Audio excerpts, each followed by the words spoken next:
let's start off by showing you, for example, what happens when Chantelle Baker gets debunked by her own producer in real time and then moves the goalposts. All right? Debunked in real time and then move the goalposts. The thing that you need to be really aware of is how certain she is that the IPCA only looked at the final day of the protest, right? That's the start. The first half of it, she's talking about how they only looked at the final day. She then gets debunked by her own producer. She then shifts the goalpost. Now, this is a tactic that we've seen before from Chantelle, and I'll show you that shortly. So let's have a listen to it. And you're probably going to hear information you don't want to hear, but just bear with us, right? Bear with us. They're actually really only looking at footage and photos of the last day. So the parliamentary CCTV footage, they never requested that in time. The police didn't request it from Parliament in time, so it was overwritten. So they actually never looked at any of the footage of the protest during that time frame, during the full 22 days. They only looked at it on the last day, the 23rd. So if you're looking at it objectively, and as we all believe, there were some people there that seems like they just popped up on the day because they wanted a bit of a scrap with police and they weren't necessarily people that actually cared about the mandates. They just were there for their own reasons. If you just look at that very last day in that perspective, then this IPCA report probably makes more sense. And if you also look at the fact that they took out any instance of assault against the protesters and they claim that those are in their own independent investigations. So if you take out any... That's actually factually incorrect as well, because the report does talk about what the police did wrong, and there were some things under question. But it does also say that there are ongoing investigations. They seem to be angry that all the investigations haven't been wrapped up in one report. It definitely does say there are ongoing investigations into 8 incidences. Instances where the police acted aggressively, and then you also take into account this, they only looked at the final day, then that's the context of this report. I don't think they're looking at only the final day here. They do talk about now listen February carefully. the 10th. They do talk about other instances. Yeah, but the vast majority is of that final day. So it changes. Did you see that change? Did you see that change? How quickly that changed? It was it went from they're only looking at the final day to the vast majority of it was looking at the final day. And that's actually a really big difference. Like, that's a really big difference. It might not seem like a big thing, but to convince this audience that they only looked at the last day, the person hangs up takes their headphones off, and that's all they've heard. They've heard the headline, they walk away, and that's now fact to them. Her own producer says, well, hang on, they looked at this day and they looked at this day. And then the response is, yeah, but the vast amount of it was the last day. Now, before you jump in, Chewy, I'll show you, we've experienced this before, okay? We've experienced this before and I think I sent this out as a tweet where Chantelle changed her story 4 times in 53 seconds, right? She makes a statement. I then want to test that statement. It then changes, it then changes, it then changes, all in the space of 60 seconds. And you'll see how this tactic works. Now, again, I don't know whether this is a tactic that she knows that what she's doing or how to do it.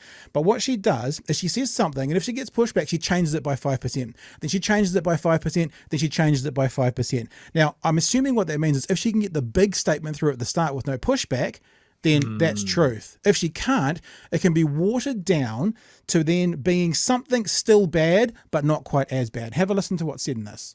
Look at that sexy bitch there. The one on the blue hat, I mean. I mean, people now are saying that it's violent speech to disagree with vaccinations. And I mean, that to me is absolutely insane. Who's saying that? That's some of the rhetoric coming out of American, like CNN and the BBC, things like that. And so there's a rhetoric there coming out saying that if you disagree with vaccinations, it's very harmful to even have a voice. I've been called... Hang on. Because you just said 2 different things.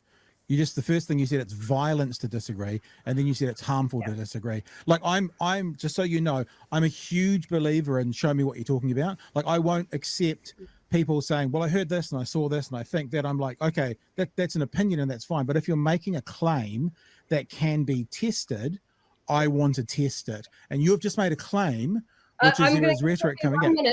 I will literally go and find right now totally. where they've said that disinformation is is violent, because they say disinformation is violence. That's the third claim. So you've just said something different again. Then you've just said disinformation is violence, whereas previously you said, anti-vaxxing is violence. Let me explain how my mind handles these things. Yeah. So what they're saying is disinformation around the vaccine is violent. Okay. Like that's what they've been Fourth saying. claim. So let me find it for you. And do you see over on the side of this, there's a private chat? Can you see on the side of this platform? You can put the link in there. I can bring it up. So I'm inviting her to give us information. I'm not trying to shut it down, genuinely. We actually look at the data and we go there. And I don't say this. And then the last part of the conversation is what we ended up on is something very, very different from any of those claims, which was misinformation is inciting violence. So that was the end. Now, she did say, and I do wonder, like, I'll play it. This isn't the exact story I was talking about, though. This isn't the exact story I was talking about. So I do wonder why it was showing it. But this isn't the exact story that she was quoting. She never sent me that story. I never got that quote. The only evidence that was put in front of us by her, this is her evidence, is that misinformation is causing violence. And I agree with that, and we both agreed with that. So she went from a statement to another statement to another statement to another statement to what the actual story was, right? And it's just a goalpost move, goalpost move, goalpost move, goalpost move, goalpost move. We'll settle on this. And if people don't push back, then what happens is the first statement becomes truth. If someone takes their headphones off, the first statement is what they hear, and then that's truth, and that is going on Uncle Bob's Facebook page, Joey. Pat. You forget. What? It's the vibe of the thing. Don't make me scramble through my chaotic bookmarking of random websites to back up my point. Because you see, if I have to do that, you'll see that I've only read half of them. And I can't defend my position at all. I'd be really honest. And look, I'm not one of the marginalized people that are getting impacted massively by this kind of alt-right talking points and this information. So maybe it's unfair of me to say this, but there's an element of me that kind of feels bad for Chantelle, because I do feel like, I mean, this is just my opinion now. I could be wrong. She could be a calculated and cold grifter. That could be the case. And if you believe that, I support you in that belief. My gut is that she's duped into believing these things, and she's now a religious zealot for it, who believes what she's told and now uses motivated cognition and finds the solution that she wants in these things. That's what I think. Now, I could be wrong, and I'm not going to die on that hill, but that's what my gut tells me. But doesn't mean that any of the things aren't anywhere near as dangerous as they should be. Yeah, look, Carl, we should make sure we don't ignore the chat altogether. He's using a Gish Gallop, and that's exactly right, Carl. For people who don't know, Gish Gallop, there's a guy called Gish who used to be was a creationist, and he would debate people, and he'd put out 47 points, arbitrary number, in his time, his allotted time for the debate. And then the person who was against him was like, I'll address one of those, uses up all the time addressing one. That means the rest of the facts can stay as truth because they don't get any pushback. One of the things that we now do, and I'm now going to do, is I'm actually happy to talk to these people, but I probably won't talk to them live. Like, I'm happy to have a pre-recorded conversation, because then I can do the research afterwards and check on some of the things they're saying. That's probably what I would do for now. But I don't have a problem talking to them again. I know that's going to annoy some people, because I'm not part of the marginalized group that's really suffering at the hands of any of these perspectives. So I get it. And I apologize to you if you find that to be distasteful of me saying that I talk to these kinds of people, but I will. And one of the reasons I will is so we can do what we're doing right now. Like, if I hadn't talked to Chantelle, we wouldn't have half of this information to show other people what to look out for. So, anything else before we go into the clip number 2? No, let's crack on. Clip number 2 is Chantelle has a history of saying she doesn't defend or justify actions or statements, and then she defends and justifies them. So she says this a lot. She's like, I don't defend, violence is never the answer. There's never a reason for violence. And then she'll give all the reasons why there was violence. It's something that she does. Again, I don't know if it's calculated. I don't know if it's planned, but it's something that I've experienced, and I've got an example from my conversation with her, and I heard again on Friday.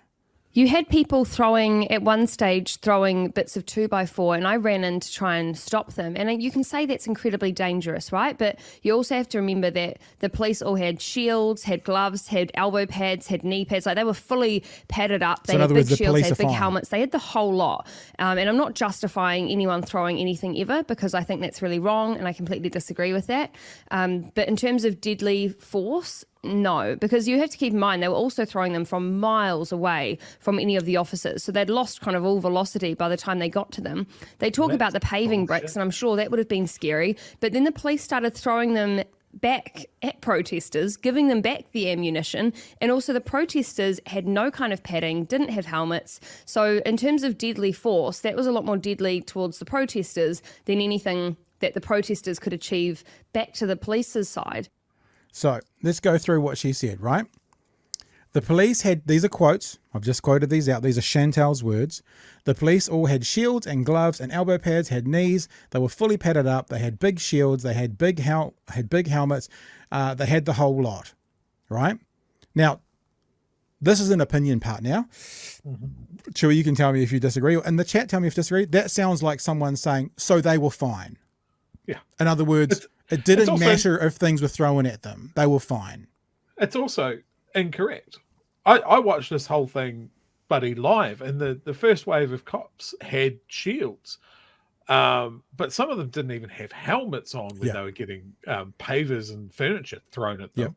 That was scary. And even if you're wearing that sort of padding, all it has to do is hit you from a direction that you're not expecting, or a gap in your padding, and you're going to hospital. So she's full of shit.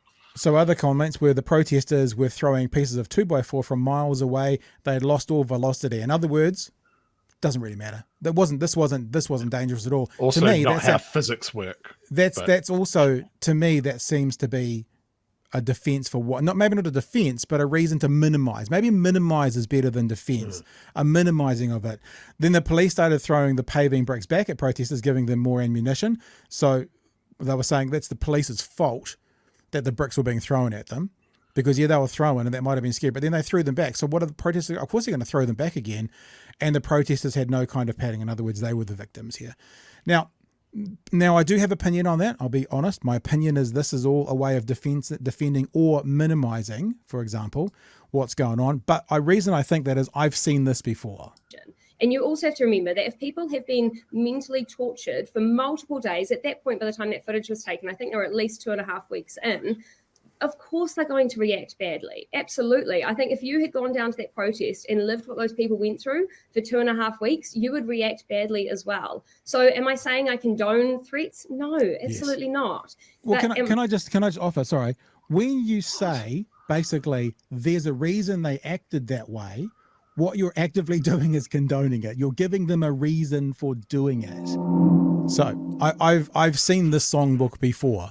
So that's why I have the opinion that whether it's a planned exercise or not, Chantelle has a habit of saying, I don't defend or I don't excuse, whilst giving a bunch of defenses and excuses. That's something that I've seen before. And it's a way that then she can go, but I always say, I don't defend that. I always say no to violence, but there are, in my opinion, some justifications and some defenses for why there was, Chewy. Yeah, no, we've had a conversation around that, around the statement that violence is always wrong, which is sometimes nonsense. Sometimes it's not. Yeah, you can't stake out a completely pure position and then chip away at it. I just wish you'd go back to selling clothes, man. And I mean, to circle back on something that you said at the start, right? When people say, why don't you just ignore her? The best analogy I've got for that, right, is you could ignore someone shitting in the public swimming pool as well. But I think I think you'll be fine down your end of the pool, right? For a while. For a while. But I guarantee you, someone shits in the public pool, you're going to go up and try and stop them. So one of the things that we want to do here is stop Chantelle shitting in our pool. And we need to put that on a T-shirt. We need to find a T-shirt maker. All right, clip number 3. Clip number 3 is talking. Now, this is one of the points. Now, there has been some opinion so far. Fine. People who are fans of Chantelle's who want to have a crack. Fine. Yes, we've offered opinion. I think we've offered well-informed opinion, but we've offered opinion. This is a time where I want to show you what Chantelle said about the report and then show you the report. So this time I want you to look at what she says about the report and then what the report says. And I'm happy for you to judge for yourself. So here's Chantelle talking about why the Prime Minister would not talk to the protesters. Because this report talks about how Jacinda Ardern had decided very early on she was not going to talk with any protesters, no matter how small the group was, because earlier in the year people had turned up to events she was talking at and yelled at her, protested against her. So because of these small groups of people that turned up to events, she decided that she wasn't going to talk to any of the tens of thousands of people that turned up during the Parliament protest. So she had decided she wasn't going to talk to anyone, and so therefore the police report says that de-escalation, they said we're going to try to do de-escalation, but around the use of firearms, at one stage they talk about how a managed retreat is not an option, and then they talk about the use of firearms. So they were more happy for it to escalate to a point that firearms could be needed to be used against people than for the Prime Minister to have a conversation with people she didn't want to. And if that's not the epitome of deep-rooted narcissism, I have no idea what is. I know there are going to be some people, but some people questioning Chantelle talking about what narcissism is. But anyway, yes, Joey? I 100% believe her that she doesn't know what narcissism is. No, so what's she advocating there for? That the police come out and force the Prime Minister to talk to people that had written "hang 'em high" on the forecourt? This is where I will now mea culpa a little bit. I said that I've been listening to Chantelle's show. Have I told you how far I got through, Chewy? The 2-hour show? Well, did you get all the way through, but you passed out and you woke up with blood coming out your nose about halfway through? What we're listening to tonight is a critique of the first 15 minutes. Oh, holy shit. And then I was done. Oh, God. And then I was done. And I have spent, like I've done before with these debunking or whatever, hours on this. And this is what a gish gallop is. We don't go past 15 minutes of the 2-hour show with what we're talking about tonight. And that's it. God. So let's have a look what was said. This is a quote direct. So this is what Chantelle Baker says, is what the report says on why Jacinda Ardern wouldn't engage with the protesters, right? That's what Chantelle says. She says early in the year, people had turned up to her events she was talking at and yelled at her, protested against her. So because of these small groups of people that turned up to events, she decided that she wasn't going to talk to any of the tens of thousands of people that turned up during the Parliament protesters. So Chewy, how about I ask you, could you please synopsize for me, according to Chantelle, why Jacinda didn't talk to the protesters according to the report? Why? People were mean to her. Yeah. People were mean. People were a bit shouty and a bit mean to her. I mean, and some of those appearances, and I'll make the point here that a lot of those appearances were outside schools. There were death threats shouted and just absolutely vile things. But yeah, I think the major part of it is there were death threats. You don't come out and write in big letters, "hang 'em high" on the forecourt. Well, let's get to that. To be the point of view that that'll get them out and we'll start a dialogue. So, remember, this is not what Chantelle is saying. This is what Chantelle is saying the report says. Be very, very clear there. This is what she's saying is reported in the IPCA report. So let's have a look at the report. Exactly the part that Chantelle was citing as to why the Prime Minister wouldn't engage. I'll read it to you. The Commissioner discussed this request directly with the then Prime Minister as a ministerial briefing on 16th of Feb and asked if she would meet with the protesters. She told us that her inclination was to always meet with people, but in this instance, she had thought carefully about such an option and over a week since 8th of February observed the protesters' actions, signs, bollards and behaviours on Parliament grounds. The then Prime Minister explained that after COVID-19 lockdowns were lifted, certain individuals began following her and protesting as she travelled around the country, and this had become a regular practice. On 2 separate occasions, she had tried to engage with those protesters directly in much smaller numbers in the 2022 protest, but found it impossible to do so because she was shouted down, abused, and had to withdraw in fear of her safety. It goes on. In her view, there were the following considerations against engagement. A sector of the protesters at Parliament were not a new gathering. They had followed her before and raised their issues. Only the size of the protest was different. There was no designated leadership, which made it difficult to engage. The group had violent and threatening elements, witnessed by the bollards, signs, and direct threats to her and politicians in general. She did not want to set a precedence that if protesters occupy Parliament grounds, the Prime Minister would talk to them. That's "we don't negotiate with terrorists" vibe. And finally, all ministers and indeed all members of parliament from all parties agreed that they would not engage directly with protesters. Now, on that point, I'm not 100% clear, because I think it says up here that Seymour did. But I guess other than Seymour, all of the others did. Now, let me go back again. Chantelle said that the report said that she wouldn't meet because basically people had shouted and were mean to her. The report says, this is from the report, these are either direct quotes with the quote marks around them, or they're a synopsis of a bigger point, that the Prime Minister observed the protesters' action signs, bollards and behaviours, that the Prime Minister said certain individuals started following her and protested as she travelled around the country. When the PM did engage, she was, quote, shouted down, abused and had to withdraw in fear for her safety. There was no designated leadership, which made it difficult to engage. The group had violent and threatening elements. They did not want, and she did not, the Prime Minister did not want to set a precedent that if protesters occupy Parliament grounds, the PM would talk to them. So that's about the office of the PM, not Jacinda. And then also that all ministers and MPs from all parties agreed not to engage. Now, when I read out the actual report, Chewy, does that sound like how Chantelle synopsized it on her broadcast? Absolutely not, Pat. That surprises me. I'm shocked, stunned, flummoxed. And that brings me to my last point about this part of it. When you hear Chantelle say things like this, so do you, once again, my question was, do you know how it actually works? How some of the newsroom gets that money to do public? Do you know what they have to do? Like newsroom or that kind of entity? Well, yeah, when I've read, as in when it comes to the contract that they've signed to get the funding. Yeah. Yeah, I've read the contract. So I've read the contract. Now, I guess what I'm saying, and I don't know this for fact, is Chantelle reads things and then puts a Chantelle filter on it. Because she said she read this. And what she said is the Prime Minister wouldn't engage because mean people shouting, protesting. Whereas the report says that far differently. So I would suggest that when you hear Chantelle say, yeah, I read the report, that would be taken with more than just a grain of salt, Chewy. Do you think she reads with her finger? I'm not going to be mean. Sounds it out. I don't feel the need to be mean. I'm going to be mean. You can be mean. Have this standard. It's because you're ginger. It's fire. It's because I'm full of rage. Yeah. I mean, it's very easy to say I've read the report. I've sat through this whole documentary. I've watched the whole thing.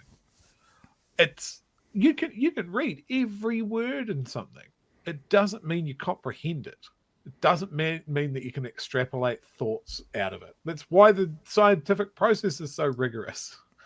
You know, it's why journalists have people that will try and tear their projects or their articles apart before they print it, so they don't look like idiots. And yeah, I don't like. She doesn't come from a journalistic background.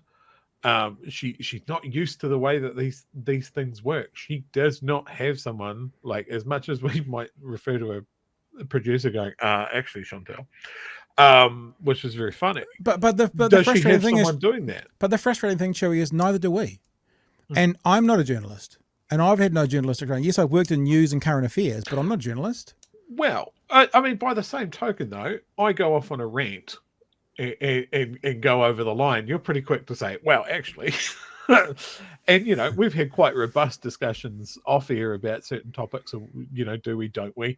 Is this the right angle? That sort of thing. I think that's just intellectual honesty, isn't it? Yeah. And it's just like it's exactly what we don't want to push a boat out and hold a position that then embarrasses us because we fucked it up.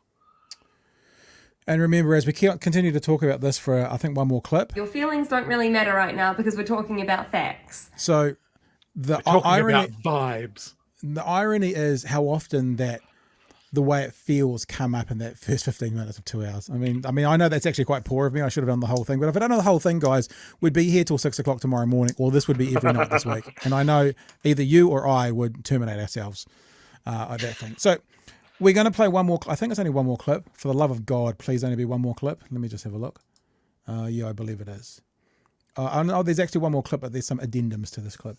So this last clip is, I don't know who her producer is. He's someone who creates content himself, and it's kind of a bit unprofessional of me not knowing his name, but I'm sorry, I didn't get it.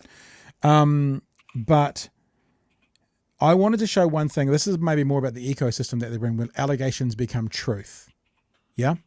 And when something is an allegation, and I can't say to these people, but in this instance, you hear it said as truth. And then what'll happen with that is that'll go out through the airwaves to the people who listen to it, and then that will be truth. So this is a clip at the end. There's also another example here about I don't defend it while she's defending things. That comes up again as well. And yeah, let me just play it, and I might stop this one at the beginning. I might not play it all the way through. Have a bit of a listen. Point 112 there. They talk about 8 of the 28 incidents that happened during the event. Okay, straight away, just so you know, it doesn't say that they happened at the event. These are allegations. So point 112 are allegations. This is what her producer says. Point 112 there. They talk about 8 of the 28 incidents that happened during the event. The IPCA believed that they didn't necessarily have to talk about these incidences because not true. They're ongoing investigations, but they're really they're ongoing quite investigations. horrible examples of police conduct, aren't they? Yeah, and this is what I find interesting. So if you take out any examples of the police brutality, especially the force of brutality, then you also take out any of the context of the longevity of the protest, then of course you're left with a report that makes it seem glowing in terms of the police behaviour. So that's what I did find really interesting. They've kind of excluded any mass events against the protesters and then made sure that every event against a police officer was exemplified. And in here it's interesting. I'm just going to pause it there. It doesn't say that everything that the police did was exemplified. In fact, it says very clearly, I've got the report here from RNZ, the IPCA concluded that there were some isolated incidents of potentially excessive force by officers which were being investigated separately. So it literally does not say that everything that the police officers did were exemplified, but that fits with Chantelle's narrative. So that's what she's now said to her audience. Because it does say on the final day there was not one police officer that was hospitalised. So, and I'm not saying that that's a justification for use of force, because I think that's, basing any violence on if people are in hospital or not is not wonderful. But I am saying that a cut on the head or the hand is very, very different to being hospitalised, and a number of the protesters were hospitalised. So you've got to look at this in a little bit of context as well. They're saying they're scared for their lives, yet protesters had much more reason to be scared for theirs. So a justification again for why the protesters were violent. Now, you know us, and we did this with Pauzi Parker. I'm going to show you a clip shortly, and I'm quite uncomfortable with what I see from the police in that clip because I don't like violence in general. But the question is the IPCA and the courts, I guess, will decide whether it was justifiable violence. So no one's suggesting that there wasn't violence on both sides, but it seems that what Chantelle's doing is saying that the police were the worst and the protesters were the victims. Whereas what I would say is that I saw violence on both sides, and the IPCA has. This is the other thing. These 8 incidents, and I'm about to show you the report again, are ongoing investigations. So these people are complaining that they haven't had a conclusion for ongoing investigations yet, rather than going, we're going to have to wait to find out what happens with those ongoing investigations. So this is not good enough of a result for them. I mean, I guess the IPCA could have held on to the report until they finished everything, but that doesn't mean that these incidences are going to go give the police a pass. It means that they're still looking at them. Do you want to do anything, Chewy, before I play you the last little bit? No, go for it. Okay, so this is now her producer again talking about number 112. Okay, so let's have a listen. Yeah, and some of these points that I'm looking at here in point 112. Now remember, these are alleged, but you have a listen now to how these are now facts that happen. This is the point I was going to make with this clip. The things that are alleged, and remember very carefully. Your feelings don't really matter right now because we're talking about facts. The facts here are these are allegations, right? But have a listen to how it's spun. Here in point 112. Punched an elderly man in the face who was attempting to protect another protester from them. Eye gouged a man. I'll come back to that in a moment. So will we. Grabbed a man seated on a bollard and pulled him to the ground by the neck. Fractured a woman's sternum while she was standing in front of the police skirmish line. Placed a man in a headlock and dragged him along the ground by his neck and ear. Struck a woman in the face with a shield, breaking several of her teeth. And I just want to go back to that line. Eye gouged a man. One compound word and 2 normal words to describe one of the most horrific things I've ever seen happen. And it was all filmed by the media. It was on television. And yet this is the extent that they're going to talk about it. That was extreme police misconduct at the high end. No, this is not the extent that they're going to talk about it, because they've already said those investigations are ongoing. Now, just look, and Chewy, as you've just said, we will pull each other up. Did he say all of that as factual, that it happened at the, is that how that came across? Because to me, it came across that the producer was saying this all happened at the thing, whereas the report says these are allegations.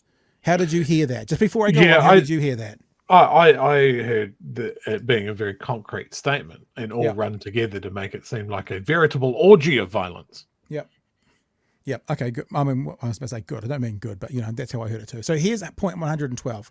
Now, he listed out the points, and the points are all definitely there, okay? But I just want to say again, he said it as fact, and these are the 8 of the 28 incidents. The individual involved in the incident complained directly to the authority, right? So for the 8 of these, right, so in other words, the other 20 of them might have been people who weren't involved, like the naked woman we talked about last week. Complain directly to the authority. The authority has investigated these methods, and the outcomes will be reported to each complainant once they are concluded. These incidents involve police who allegedly, and then it goes through the list of things. And look, I mean, that picture right there doesn't look great. Doesn't look great. It's the a accusation, common tactic, and I hate it. Yeah, it doesn't look great. I'm not saying that looks okay, but what I'm saying is we want to be factual and accurate.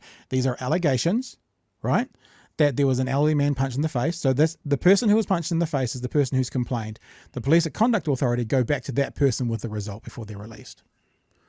Yet Chantelle and her producer are complaining that they haven't come out yet. Grabbed a man off the seat, etc. Fractured a woman's sternum.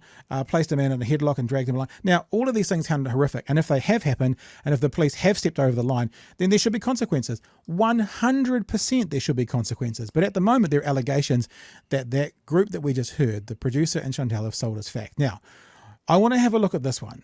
Eye gouging of a man. Because that sounds horrific. If you watch rugby in the 80s and you know the name Richard Lowe, you know how bad that can actually be.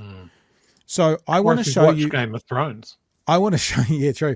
I want to show you the incident. In the center of the screen, the gentleman in the cap there is the person who allegedly is eye gouged. I'm just going to show you the footage first, and then I'll tell you what I found.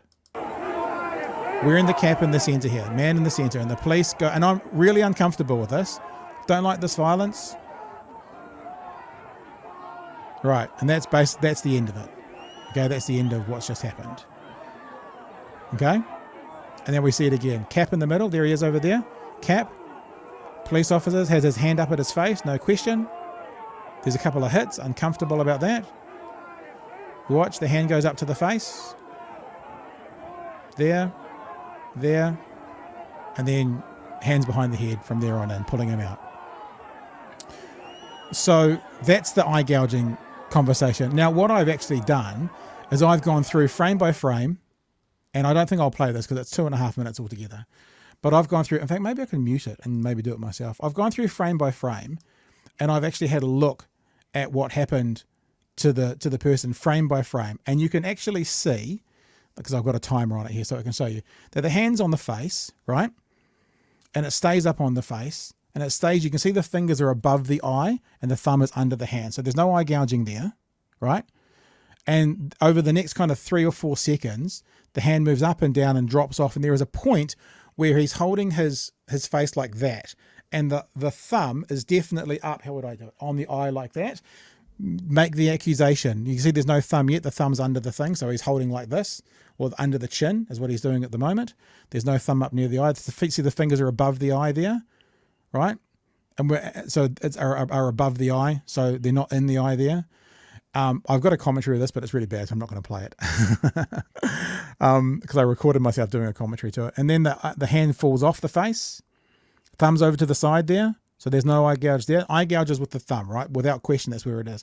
Hands on the face, fingers are above the eye there, thumbs over to the side, thumbs over across the nose, up on the forehead as well here, and this goes on until eventually the thumb gets above the eye. See that's where his eye is here. It's right underneath the palm of the hand. No eye gouge there. There is a point where if you want to make the accusation that there could be an eye gouge, you can make that accusation. That's what's going to be investigated. There's 2 things I want to say about that. Come on, little video. And then the hand slips off the face. Then the hand goes back up on the face, and you can see that the thumb is around the eye and the fingers are around the eye, but they're definitely not in the eye.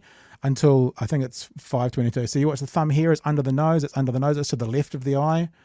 Under the eye, there's the eye there. It's back under the nose. It goes up again towards the eye in a second. There you go. It's up above the eye, but there's the eyebrow. So there's no thumb in the eye. That's up kind of to the base of the eye. Now it gets up to the side of the eye. There's the eyebrow.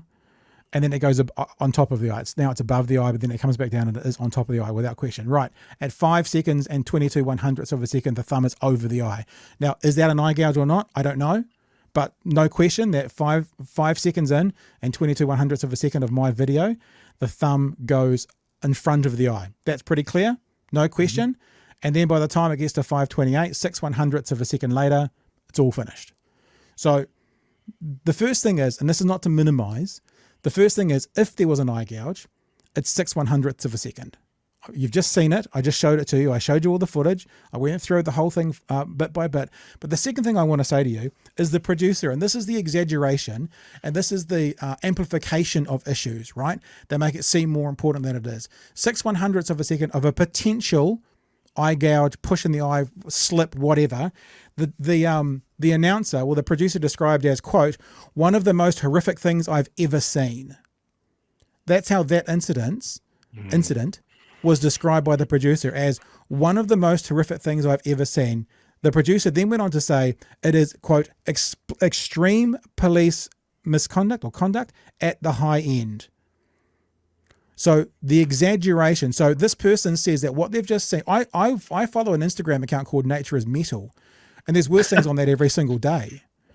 I'm not actually defending either what the police are doing, and people are going to now accuse me of doing what I say Chantelle does, because I'm saying if that's an eye gouge, there needs to be some kind of circumstances for it. But to describe a potentially 6/100ths of a second contact with the eye of the thumb as one of the most horrific things I have ever seen, I have to honestly say you must have had a very sheltered life. Chewy. Yeah, there's a couple of things that I want to say there. Look, I could, at full speed, you can see what their objective was. The police were trying to get the man in the hat and pull him out of the line over behind the police lines. Now, we don't see what he did to attract that sort of attention or what the objective was. It was, in my opinion, pretty much because he jammed up between those portable toilets and the police line, and they're trying to move the police line forward. The objective there, that the policeman was trying to reach behind his head and grab his head and pull him over, as they eventually do. But when you've got a police line jostling and protesters jostling and moving, that move to grab the head position moves, the police officer moves, and the hand brushes up round to get behind him. That's how I see it. Let me say this about, because someone in the chat says, and I didn't have this before, and I'm happy to put it up now, because it looks, his face doesn't look great. This is the protester, right? And he's got a swollen eye. Now, there is no question. That's why I said I'm not comfortable with the violence that I saw. There was punches and hits to the face. I 100% agree that that has happened. But the question is if it was an eye gouge or not. And look, I'm not actually saying it wasn't an eye gouge. Well, the two things I'm saying is there was certainly a lot of that 2 or 3 second incident that wasn't eye gouging.